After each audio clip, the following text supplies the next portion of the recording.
Assalamualaikum warahmatullahi wabarakatuh. Perkenalkan, nama saya Indri Putri, guru sejarah di SMA Dua Bangsa. Pada kesempatan kali ini, kita akan belajar mengenai materi kolonialisme dan imperialisme. Lebih tepatnya, kita akan fokus membahas latar belakang atau penyebab lahirnya kolonialisme dan imperialisme. Pada kesempatan kali ini, kita akan belajar sejarah Indonesia kelas 11 dengan materi kolonialisme dan imperialisme. Sebelum mempelajari kolonialisme dan imperialisme lebih jauh, mari kita pahami dulu apa sih itu kolonialisme dan imperialisme.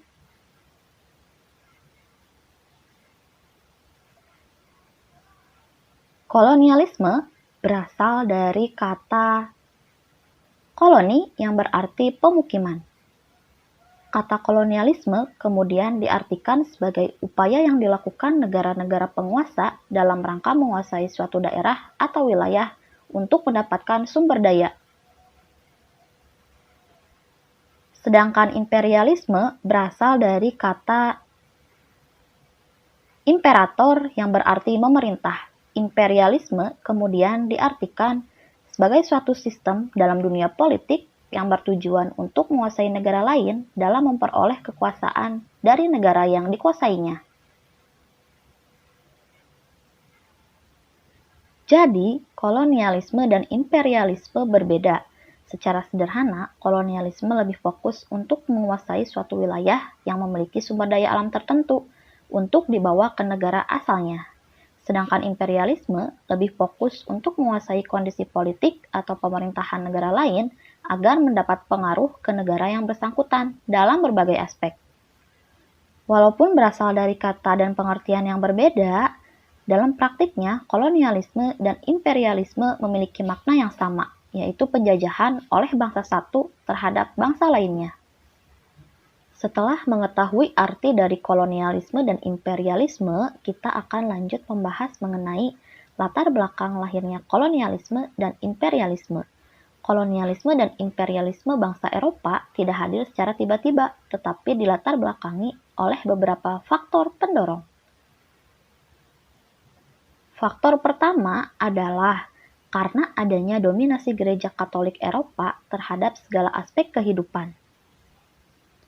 Pada sekitar abad ke-4 sampai abad ke-15, Eropa mengalami zaman gereja atau abad pertengahan, atau yang lebih sering dikenal sebagai abad ke-8, yaitu masa ketika gereja memiliki kekuasaan dan pengaruh yang besar, bukan hanya dalam urusan keagamaan, tetapi juga dalam segala aspek kehidupan. Gereja mendoktrin manusia untuk hanya berdoa dan berdoa, serta selalu ingat kematian, bahwa besok mereka akan mati. Kekuasaan gereja yang tidak terbatas dan tidak boleh dibantah ini menyebabkan kebebasan berpikir berdasarkan akal dan logika terabaikan. Di samping itu, pihak gereja berperilaku dengan sewenang-wenang dan menyimpang. Pihak gereja Katolik melakukan pemborosan dan hidup mewah. Puncaknya, pihak gereja mengeluarkan surat penebusan dosa atau indulgensia. Setiap orang akan terbebas dari dosa setelah menyerahkan uang kepada gereja untuk membeli surat tersebut. Faktor kedua ialah adanya penemuan-penemuan baru pada masa Renaissance. Pada awal abad ke-15, Eropa memasuki sebuah fase baru yang dikenal dengan sebutan abad Renaissance atau kelahiran kembali kebudayaan Yunani dan Romawi kuno setelah mengalami zaman kegelapan. Pada masa ini, manusia melakukan perlawanan agar bebas dari dominasi gereja, sehingga pada masa ini pula, setiap manusia diberi kebebasan berpikir dan berpendapat. Selain itu, pada masa ini muncul filsuf-filsuf ternama. Ilmu pengetahuan dan teknologi pun berkembang.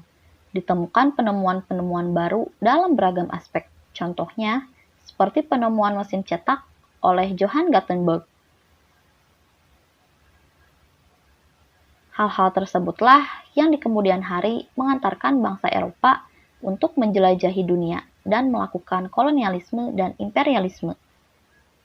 Faktor yang keempat adalah Konstantinopel dikuasai oleh Kesultanan Turki Utsmani atau Ottoman. Kota Konstantinopel merupakan pusat perdagangan yang ramai dan menjadi gerbang pedagang Eropa untuk memasuki Asia. Dari Konstantinopel inilah bangsa Eropa memperoleh kebutuhan berupa rempah-rempah dan produk khas lain dari Asia. Kota ini berada di bawah Kekaisaran Romawi, tetapi pada tahun 1453, Sultan Mehmed II yang bergelar Al-Fatih atau Sang Penakluk berhasil menyerang Konstantinopel. Pusat perdagangan pun dikuasai para pedagang Islam. Penguasa Turki menjalankan politik yang mempersulit pedagang Eropa. Harga rempah-rempah yang merupakan kebutuhan vital bangsa Eropa saat itu melambung tinggi, membuat bangsa Eropa sulit untuk mendapatkannya. Tetapi di samping itu terjadi pula kontak perdagangan antara pedagang Arab dengan pedagang Eropa yang berakhir dengan terjadinya silang kebudayaan dan iptek. Bahkan bangsa-bangsa Eropa pun banyak menyerap peradaban Muslim untuk dikembangkan di kampung halaman masing-masing. Keadaan itulah yang kemudian mendorong bangsa Eropa berusaha mencari rempah-rempah langsung dari sumbernya dengan cara melakukan pelayaran, menjelajahi berbagai wilayah, yang kemudian menjadi salah satu sebab awal terjadinya praktik kolonialisme dan imperialisme. Faktor keempat yaitu adanya semangat gold, glory, dan gospel serta pencarian rempah-rempah. Latar belakang kedatangan bangsa Eropa ke dunia timur juga didasari oleh adanya semangat 3G yang terdiri dari gold, yang berarti semangat mencari kekayaan ekonomi atau emas, kemudian glory, yaitu semangat membangun kembali kejayaan bangsanya dengan kekuasaan sendiri, dan gospel, yang berarti semangat menyebarkan agama Kristen ke seluruh dunia.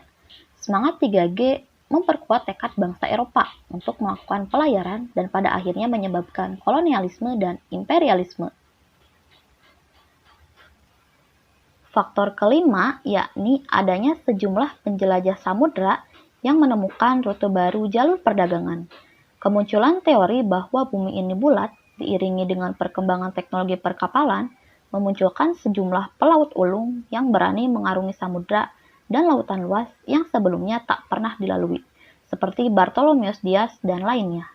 Banyak di antara mereka yang dibiayai oleh pihak kerajaan, dan bila mereka datang dengan kabar gembira, maka raja atau ratu bersangkutan akan memberikan hadiah, karena dianggap telah berjasa membuat bangsa dan negaranya disegani bangsa-bangsa Eropa lainnya.